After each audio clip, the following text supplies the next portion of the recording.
Okay, so here is a project that I have, and what I do is we purchase properties throughout the state of Connecticut, and we purchase, one of the ways we get them is through foreclosures. And so I need your help in trying to analyze a property to determine what properties I should go after.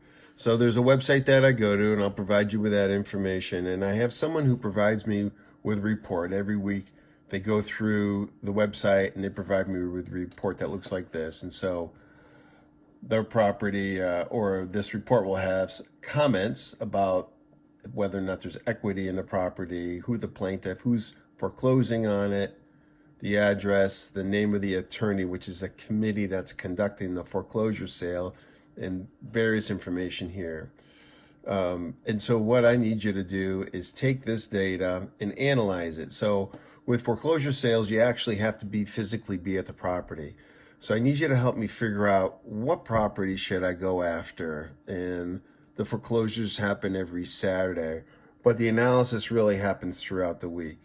So the other person will provide you with a report that looks similar to this. And this is actually a lot of properties to consider. It's usually not that high. It's usually about half that. But basically, I want you to do is take this, and then the next step will be to kind of get it down to this.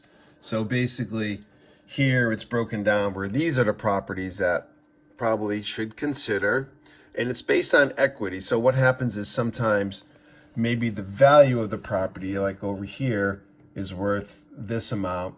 The debt owed is here, and then the equity is in here. So potential equity can make with being the successful bidder. So what you do is you take this report that's extensive, and then your first thing you do is you break it down by maybe those properties that have very little equity. So what I did is I put a solid line through here, and then those properties that have less than 40,000 or actually less than 50,000 of equity, I'd have you put here. So basically all the red columns are formulas. All the yellow columns are or cells are inputs that are done by the other person. So then as you go through this report or all these properties, you're going to figure out, okay, which ones have little equity. And typically when there's a foreclosure sale, the bank will bid the debt. They'll bid the debt that is owed on the property. So for here in this calculation, this property only had about 40,000 of equity. This one had about 30,000 of equity. So it's not a lot, and some of them have negative equity. And then there are ones that are here that you're going to go through and you're going to say, hey, it's probably going to be postponed. Now, if you go to this column, you'll also see notes that it says sale most likely to be canceled. Don't go by that note. You're actually going to go onto the website and you're going to see, hold on a second. Let me get to the, nope, this is not it. Hold on. Let me get to the website and I'll show you what they did. So if you go, so these ones that are postponed, this is what I'd like you to do is take all of them and then put them into categories, right? So there's, I've already done this for you. So I looked at this one that's in Meriden, right? So, and all these towns are listed in alphabetical order. So it is 54 Nancy Lane. So what you're going to do is you click, and then you click on the docket number, and then you go back to case detail. And what it does is it brings you up a property. It brings you up all the information here. So in this one, there is a motion to open judgment and extend the sale. So that was filed by the plaintiff. And then the order that here, new sale date is May 4th.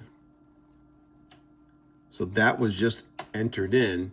So for this property, at the time when I did this yesterday, it looked like it was going to be postponed.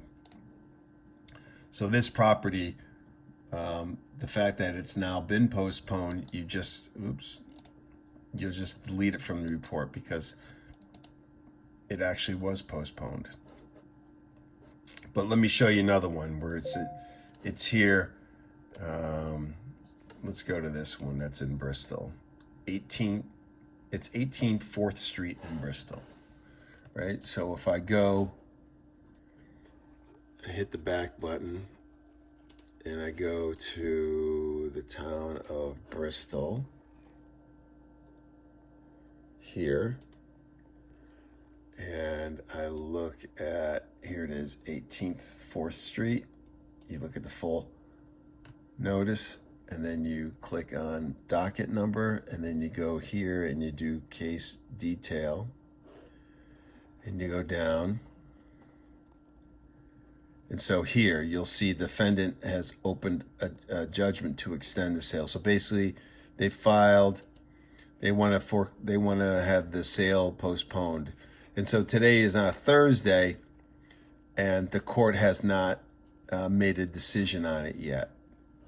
But basically they've filed. And a lot of times when people file a motion to extend the sale, majority of the time it's approved.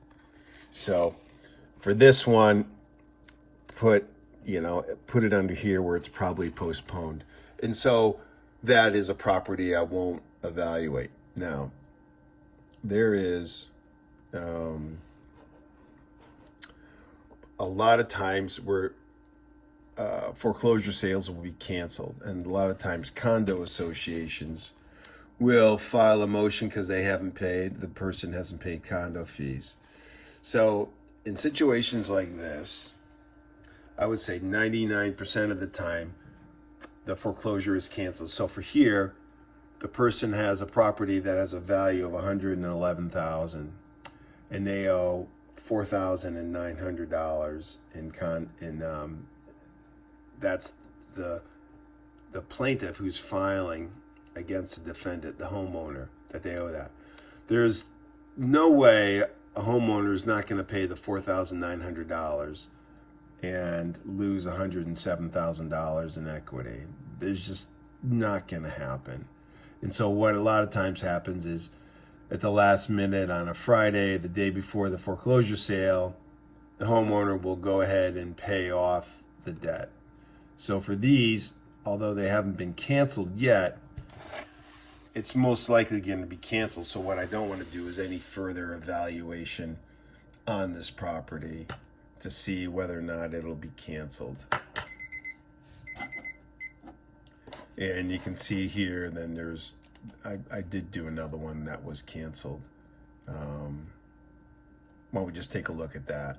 For the most part, if it's canceled, just delete it. But I think I just put that on there just to kind of show you how it's done. So this is 102 Burnham Street in Bristol. So if we go back to the top, 102 Benham Street, and you click on this, and then you click here, and then you click here to the top where it says case detail, and you scroll down, you can see the defendant motion to open judgment and extend the sale, and there being the new sale date is set for April 27th. So this one has also been canceled. So that one you can delete. So I'm just trying to redefine the list, get it down to maybe the top 3 or 4. So this is something I would have you put together and send to me. The person before you, the other assistant, will be putting the list together and should get it to us on Sunday, and you can evaluate the properties on Monday and Tuesday and get to me by Wednesday morning my time. So then you give me your top 3 or 4 choices, and then I do a further analysis.